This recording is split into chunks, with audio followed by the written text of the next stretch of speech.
ഇടുക്കി വണ്ടർമേട് മയിലാടുംപാറയ്ക്ക് സമീപം കുഴിയിൽ വീണ കടുവയെ മയക്കുവെടി വെച്ച് പിടികൂടി. കടുവയ്ക്കൊപ്പം കുഴിയിൽപ്പെട്ട നായയെയും പുറത്തെത്തിച്ചു. ആരോഗ്യ പ്രശ്നങ്ങളില്ലെന്ന് ഉറപ്പുവരുത്തിയ ശേഷം കടുവയെ തിരികെ കാട്ടിലേക്ക് വിടുമെന്ന് വനംവകുപ്പ് അറിയിച്ചു. പുലർച്ചെ 6 മണിയോടെ ആരംഭിച്ച ദൗത്യം ഉച്ചയ്ക്ക് 2 മണിയോട് കൂടിയാണ് അവസാനിച്ചത്. കുഴിയിലുണ്ടായിരുന്ന കടുവയ്ക്കും നായയ്ക്കും ഓരോ മയക്കുവെടി വീതം വെച്ചു.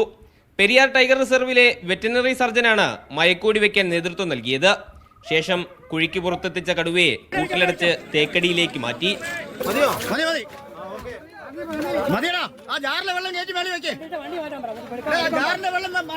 ആരോഗ്യ പ്രശ്നങ്ങളില്ലെങ്കിൽ തിരികെ കാട്ടിലേക്ക് വിടും. മുൻപ് അപകടകാരികളായ വന്യമൃഗങ്ങളെ കാണാത്ത പ്രദേശത്ത് കടുവ വന്നുപെട്ടതിൽ പ്രദേശവാസികൾക്ക് ആശങ്കയുണ്ട്. തമിഴ്നാട്ടിൽ നിന്ന് കയറി വന്നാകാനാണ് സാധ്യത. കാരണം ഒരു സൈഡ് തമിഴ്നാട്, ഒരു സൈഡ് കേരളമാണ്. ഇവിടെ വന്യമൃഗ ശല്യം അങ്ങനെ ഒന്നും ഉള്ള പ്രദേശമല്ല. പന്നിയുടെ ശല്യമൊക്കെ ഉണ്ട്, പക്ഷേ കടുവ ആദ്യമായിട്ടാണ് നമ്മുടെ ഈ പ്രദേശത്ത് വരുന്നത്. തമിഴ്നാടിന്റെ നിയന്ത്രണത്തിലുള്ള വനമേഖലയിൽ നിന്നാകാം കടുവ എത്തിയതെന്നാണ് വനം വകുപ്പ് കരുതുന്നത്. കാടിനോട് ചേർന്ന ജനവാസ മേഖലയാണ് മയിലാടുംപാറ. രാവിലെ ഏലത്തോട്ടത്തിൽ നിന്ന് ശബ്ദം കേട്ടു നോക്കുമ്പോഴാണ് കടുവ കുഴിയിൽ വീണത് നാട്ടുകാരറിയുന്നത്. ഉടൻ വനം വകുപ്പ് ഉദ്യോഗസ്ഥരെ വിവരം അറിയിക്കുകയായിരുന്നു. പട്ടി കുഴിയിൽ കൂടെ ഉണ്ടായിരുന്നതിനാൽ പേവിഷബാധയ്ക്കുള്ള കുത്തിവയ്പും കടുവയ്ക്ക് നൽകും. മീഡിയ 1 ഇടുക്കി.